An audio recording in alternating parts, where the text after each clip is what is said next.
The program is still this morning on ITV. It's bringing us to the first discussion segment here. We take a look at transparency in tertiary institution, focusing especially on the new federal universities across the country. And to look at these, I have with me CEO of Basic Right Watch, Austin Ekwujuru. A very good morning to you. Good morning. You're welcome. Thank you for having me. Yeah. Quickly, we've had new universities, about 9 of them, established during the administration of former President Goodluck Jonathan. And of course, we equally have so many others, all of them benefiting from one source, from one stream, the TED fund. But before we look at what they get in TED fund and how they utilize what they get in TED fund, they also generate revenue internally. Can we look at how far they are doing with what they generate internally? From Basic Rights Watch, where I come from, there is a program that we have that is called Transparency Alert. We use this program, Transparency Alert, to track capital expenditures going into the tertiary education sector. And we have a couple of capital expenditures that we are tracking in several universities. Let me just lay a foundation. At the moment, we are tracking about 6 universities, their capital expenditure under the 2016 Federal Ministry of Education Appropriation Act. We are also tracking the 213 billion that was recently approved by Mr. President for intervention in tertiary institutions through that fund. Okay, in a nutshell, there has been a lot lack of transparency and accountability in the sector, and that has led to a series of corruption in the sector. Nobody knows how universities generate their IGR, how they spend it, what they spend it on, and these are public funds. But we know that universities generate IGR in whatever form. Maybe the commercial section of the school, where people buy and sell items, food, clothing. People make, people type and make photocopies. You know how it is in universities. Most lecturers, what they do is, this is the note. You can take care of it yourself. And at times they even say it must be photocopied or printed in a particular business center within the school, right? So these people who operate pay the school some amount of money. And there are other sources too that they generate revenue.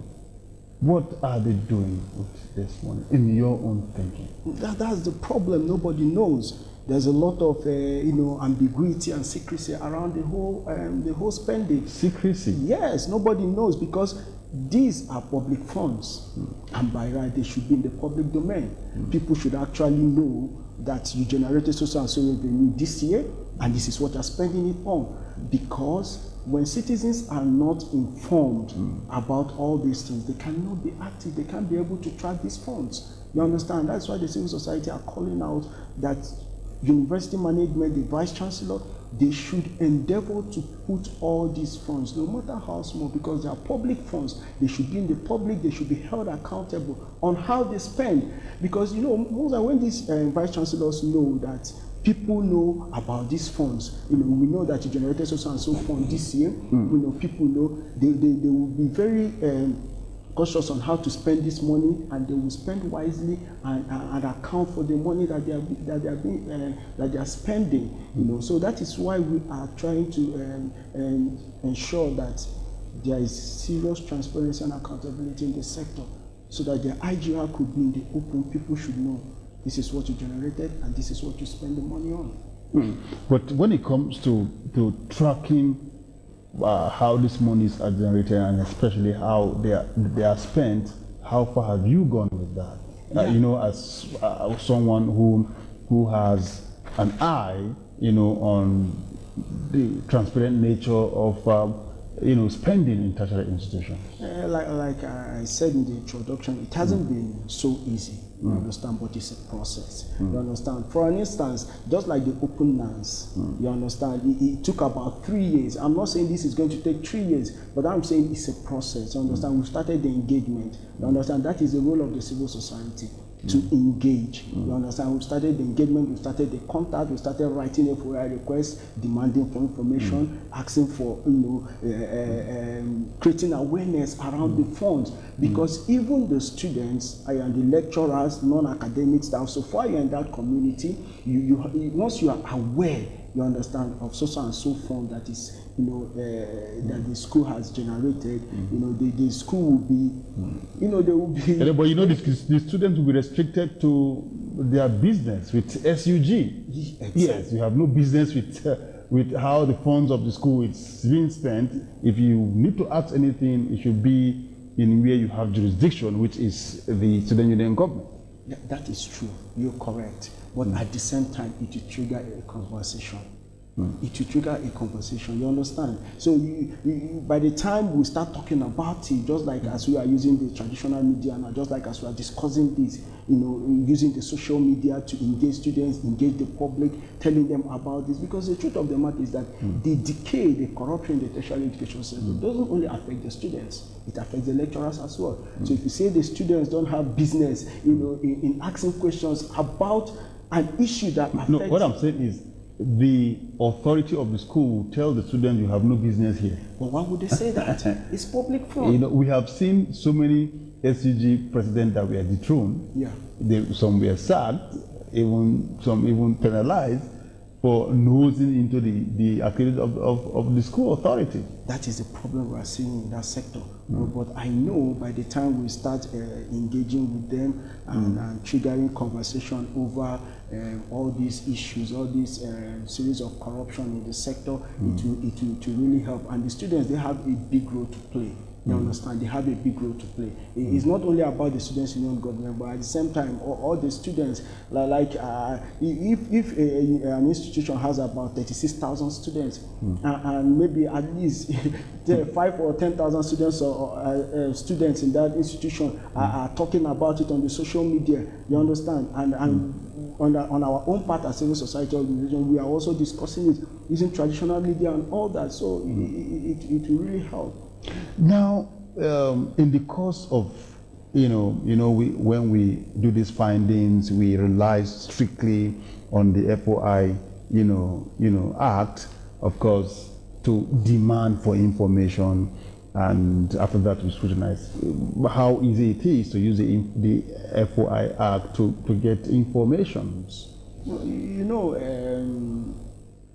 This is Nigeria, and the Freedom of Information Act is, I would say it has been very, very helpful. But the problem, the brick wall we meet is just that most times these government institutions and agencies don't really respond at the required time. They should respond, So that is the brick wall, or that's the challenge that we encounter most of the time. But I think that frequent use of the Freedom of Information Act will help to popularize the Freedom of Information Act, because the truth of the matter is that most people don't really know about the Freedom of Information Act. Take it or you leave it, but they don't. No, they know, but how to use it is the issue.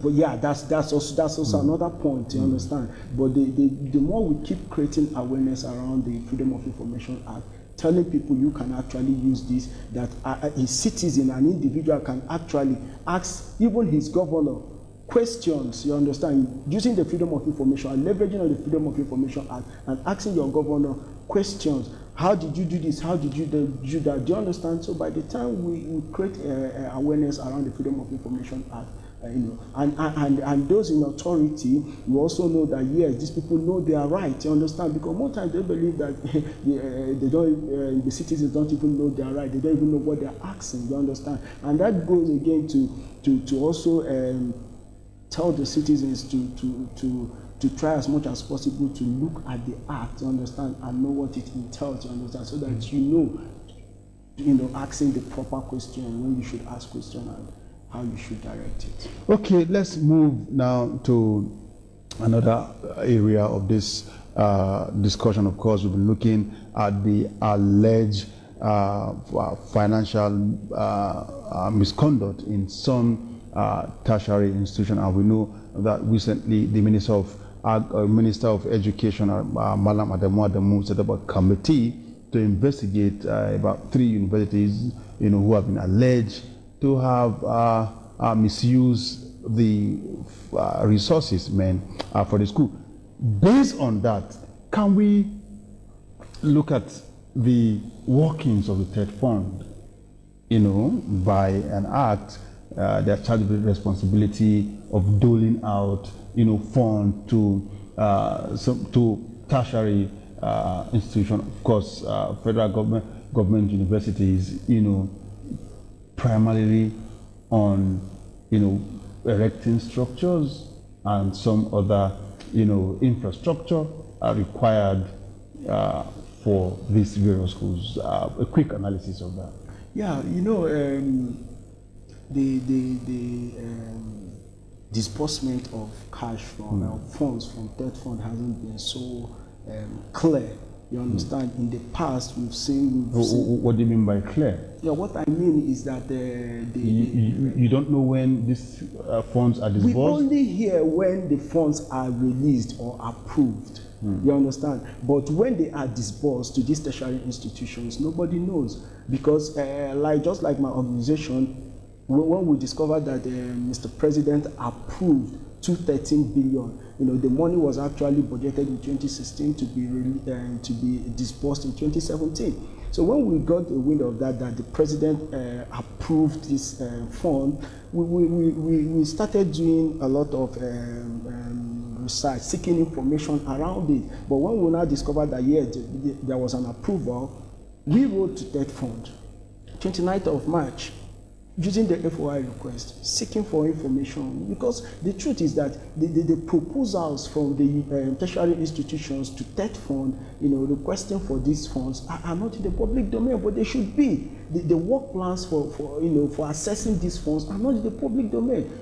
Costed work plans, you understand, a detailed breakdown of what the institutions want to use the funds for, you understand, pinning each expenditure to an item, that this is what we want to use this for, startup and time of project and completion. You understand? All those things should be in the public domain because it is transparency and accountability. So when we started writing to TED Fund, we wrote to them on the 29th of March. TED Fund, didn't reply. On the 18th of April, we wrote another FOI request to TED Fund, and they never got back. On the 2nd of May, we wrote another one and said, okay, let us have a courtesy call for information sharing. And they never replied. And part of the mandate of TED Fund is to ensure transparency and accountability in the expenditure of these funds. Understand, in monitoring of the implementation of this fund. But TED Fund, having not replied to an FOI request written to them, is also a catalyst for corruption. It lays foundation for corruption because you are now leaving us to limited information. We cannot be able to actually do an effective tracking of these funds. You understand? So these are the challenges that we're having, but I know that they will pass over there. So what you explain now by implication is that we don't know how much its school has gotten from the TED Fund. Exactly. From what we know is that each of the federal universities, which is our area of focus, each of the federal universities has to get 1.9 billion each from that fund, and we have 40 federal universities, and they are supposed to get 1.9 billion each. But what you are now asking, that is not enough information. We want to know the costed work plan on how to spend this fund. And we know that the funds are released in trenches, you understand? So we've asked, has any of the universities actually assessed the first batch of the money? And if they have assessed, what was the money used for? Exactly. What is it going to be used for? You understand? We know that the money is not only for infrastructure. The TED Fund also intervenes in researches and other things, building of libraries and other things. But we are interested in the capital expenditure. And we are saying, even if we are not even tracking all of the other segments of intervention or categories of intervention, but it should be in the public domain so that it can aid also the public to be able to know what is happening and to be able to know that, yes, if you said you are going to build a library or if you said you are going to furnish already existing infrastructure in the school, and it was in the costed work plan you submitted to TED Fund, why has it not been done? If TED Fund had released money to you, why has it not been done? As you can ask that question, you understand? The non-academic staff union can ask that question to the university management. But if these informations are not in the public domain, all these relevant stakeholders in the tertiary education institution cannot be able to ask questions. They might not even know when the funds have been assessed by the university or what the university is doing. Maybe they will just wake up one morning and see they've started erecting a structure, and before you know it, they write TED Fund. But they don't know actually the amount of money that was actually released and the actual amount of money that was also assessed by the institution. And it also helps the public to keep a track on the dealings of TED Fund, because the truth of the matter is that most universities might tell you that they have not even assessed any amount from TED Fund. So if actually the universities put up all these things, whenever they assess money, they put it in the public domain, it now helps also the civil society and also the public to ask TED Fund that we know that this money has actually been released to you. Why are the universities not assessing it? So it goes two ways, you understand? So now, when it comes to the issue, of course, where the Minister of Education, Malam Adamu, on the 7th of May, of course, just last month, inaugurated a probe panel to investigate some tertiary institutions, especially those that got a huge amount of money, for the takeoff of the new universities, of course, established by the former president, Goodluck Jonathan. How far has that gone? Well, like as I said earlier, what we'll do is to track, capital expenditure that are going into the tertiary institutions. So the panel that was set up by the minister to actually make inquiries or look into the expenditures in some of all these universities that were newly set up.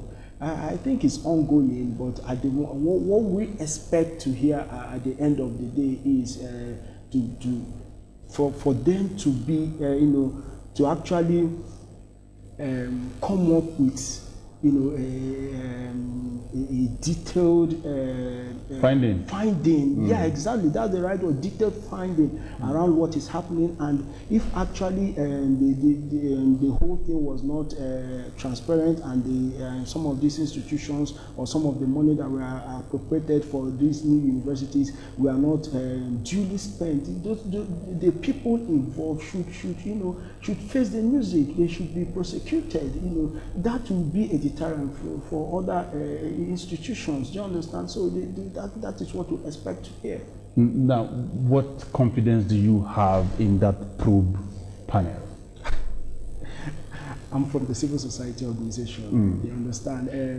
I cannot do the work of government for them. They've actually, started doing. No. The issue is having some sort of confidence that this probe panel, of course, will do its job, accordingly, or it may just be one of those panels that we just fizzle out, with time. For my own, I commend the Federal Ministry of Education. I commend the minister for deeming it wise to set up that probe panel. You understand? And recently we also heard that some university chancellors were also suspended. So it is a way forward, you understand, moving into or trying to tackle the corruption in the tertiary education sector. You understand? So it's a welcome idea, and we hope to see more of those probe panels, you understand, coming up, and also looking into capital expenditures that are going into tertiary education sector. So it's a welcome. I must thank you for coming on the show. We hope to see more of such probe panel that, of course, will not spare those found wanting. And that is the much we have on this discussion segment. It has been with the CEO of Basic Right Watch, Mr. Austin Ekwujuru. Thanks for coming on the show. Thank you very much. Yeah, we'll take a quick break, and when we come back, we'll play you a recorded interview with the Senior Special Assistant to the President on Media and Publicity, Malam Garba Shehu. Stay with us.